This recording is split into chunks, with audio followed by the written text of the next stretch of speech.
Nós vamos conversar agora com a advogada Miriam Lavocá, que é especialista em direito tributário e atua na área há mais de 34 anos. Também preside a Comissão de Reforma Tributária na OAB. E, doutora, nesse momento de transição do sistema antigo ao sistema novo, que vai entrar em vigor a partir do ano que vem, quais são as principais preocupações das empresas, das pessoas em relação a essa reforma tributária? Nós tivemos, na verdade, uma constituinte tributária. E é uma constituinte tributária que nós precisamos, acima de tudo, olhar para trás e ver como enxergaremos o futuro. É interessante nós falarmos do futuro olhando para o passado. Então, o sistema tributário que nós ganhamos com a Constituição de 88 é principalmente o ICMS. O ICMS ele foi criado em 66 e em 67 a Europa abandonou o ICMS exatamente pela dificuldade que tem de apuração do ICMS. Então, agora para frente, a partir de 2026, nós teremos um período que vamos dizer que será um primeiro ano piloto do novo sistema tributário e essa transição ela irá até 2038. Então, nós temos aí aproximadamente de 8 a 9 anos com um sistema pela frente que será intercalado por anos, mas que trará consequências fortes. Quando eu falo fortes, no sentido radicalmente transformando o sistema tributário num novo modelo absolutamente diferente daquilo que nós vivíamos.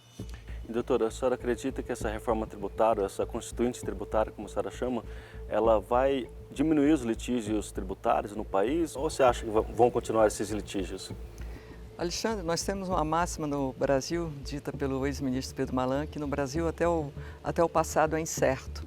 Então, diante de tanta litigância que nós tivemos com a Constituição de 1988, eu acredito que nós teremos sim, agora pelos próximos anos, muitas demandas, muitos litígios, principalmente conceituais de interpretação. O primeiro parecer que eu dei sobre reforma tributária, eu estava amamentando minha filha. Agora, dia 1º de outubro, ela completou 25 anos. Então, são 25 anos que a gente se depara sobre as novas propostas, sobre aquilo que foi recusado pelo Congresso Nacional, ou mesmo foi refutado pelas associações produtivas, pelos sindicatos, pelos contribuintes. Então, diante disso, eu acredito que, como advogada dos contribuintes, toda essa regulamentação demandará, sim, eventuais demandas judiciais pelo futuro.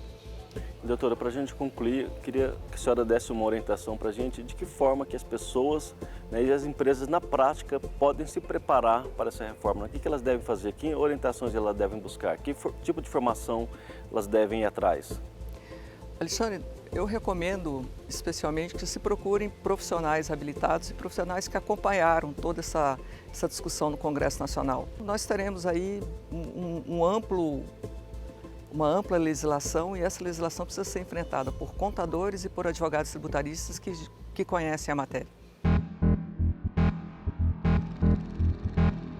A arrecadação do Distrito Federal deve ter um incremento de 2,5 bilhões de reais a partir da reforma tributária que entra em vigor em 2026, de acordo com estimativas.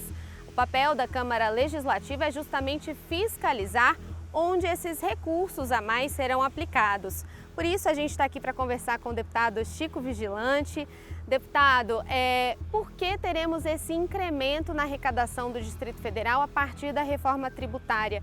Isso se deve justamente a essa mudança que vem com relação ao local de cobrança do imposto, que antes era no local de produção e agora vai sendo de consumo? É exatamente isso. Nós temos, por exemplo, o Estado de São Paulo. A nação inteira ajudou na construção do Estado de São Paulo. Eles passaram a ser grandes produtores de objetos de consumo.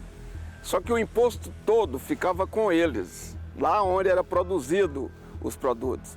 E agora, com a reforma tributária, mudou a modalidade de cobrança. Portanto, os impostos passam a ser pagos no local de consumo. Portanto, consumiu aqui em Brasília, o imposto vem para Brasília, por isso nós vamos ter um implemento de mais de 2 bilhões de reais na arrecadação do Distrito Federal.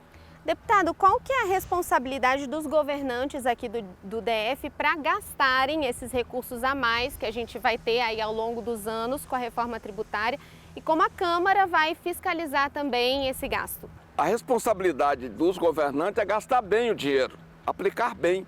Para isso a gente poderia criar também em Brasília uma modalidade que foi criada no Rio Grande do Sul na época, que era prefeito de Porto Alegre, o Olívio Dutra, que é o orçamento participativo, onde a população determina onde ela quer que o recurso seja aplicado e não deixar que os governantes apliquem de acordo com o que está na cabeça deles, que nem sempre aquilo que eles pensam é o interesse efetivo da nossa comunidade.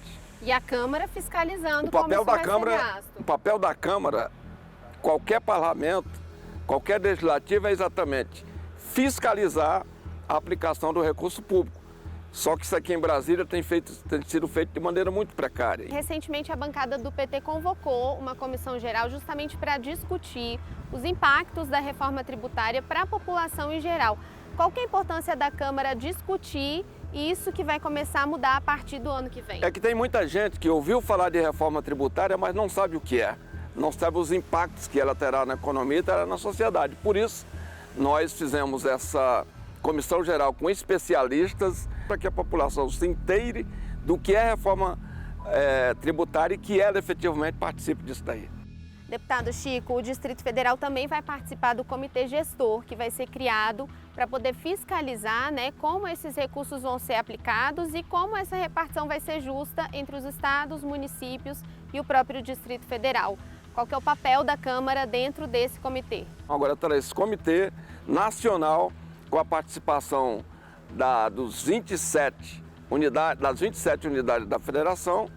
O Legislativo vai ter um representante nesse comitê, portanto é muito importante isso daí para que a gente faça com que a reforma tributária saia do papel e efetivamente seja cumprida. A reforma tributária é boa para a sociedade, é boa para a nação, é boa para todos os brasileiros. Por isso, a gente tem que fazer com que ela aconteça de fato. No Brasil, tem lei que pega e lei que não pega.